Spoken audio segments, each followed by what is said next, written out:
ಬೆಳಗಾವಿಯಲ್ಲಿ ದಲಿತ ಸಂಘರ್ಷ ಸಮಿತಿ ಭೀಮಮಾರ್ಗ ರಿ ಜಿಲ್ಲಾ ಮಾಸಿಕ ಸಭೆ.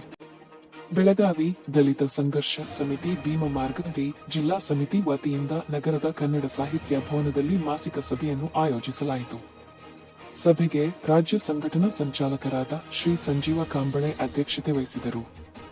ಸಭೆಯನ್ನು ಉದ್ದೇಶಿಸಿ ಮಾತನಾಡಿದ ಅವರು, ಮುಂದಿನ ದಿನಮಾನಗಳಲ್ಲಿ ರಾಜ್ಯ ಹಾಗೂ ರಾಷ್ಟ್ರೀಯ ರಾಜಕೀಯ ಧೋರಣೆಗಳಿಂದ ದಲಿತ ಸಮುದಾಯಕ್ಕೆ ಕಠಿಣ ಸವಾಲುಗಳು ಎದುರಾಗುವ ಸಾಧ್ಯತೆ ಇದೆ ಎಂದು ಅಭಿಪ್ರಾಯಪಟ್ಟರು. ದಲಿತರು ಎಚ್ಚೆತ್ತುಕೊಂಡು ಡಾ. ಬಿ.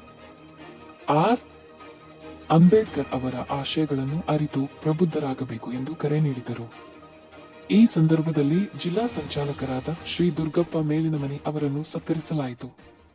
ಸಭೆಯಲ್ಲಿ ಜಿಲ್ಲಾ ಸಂಘಟನಾ ಸಂಚಾಲಕರಾದ ಬಸವರಾಜ ತಳವಾರ, ಶಿವರಾಮ ತಳವಾರ, ದುರ್ಗಾ ರಾಮಕಾಂಬ್ಳೆ, ವಿಜಯ ಧರ್ಮಟ್ಟಿ, ಮಹಿಳಾ ಜಿಲ್ಲಾ ಸಂಚಾಲಕಿ ಮಂಜುಳಾ ಕಾಂಬಳೆ ಸೇರಿದಂತೆ ತಾಲೂಕಿನ ಎಲ್ಲಾ ಸಂಘಟನಾ ಸಂಚಾಲಕರು ಉಪಸ್ಥಿತರಿದ್ದರು.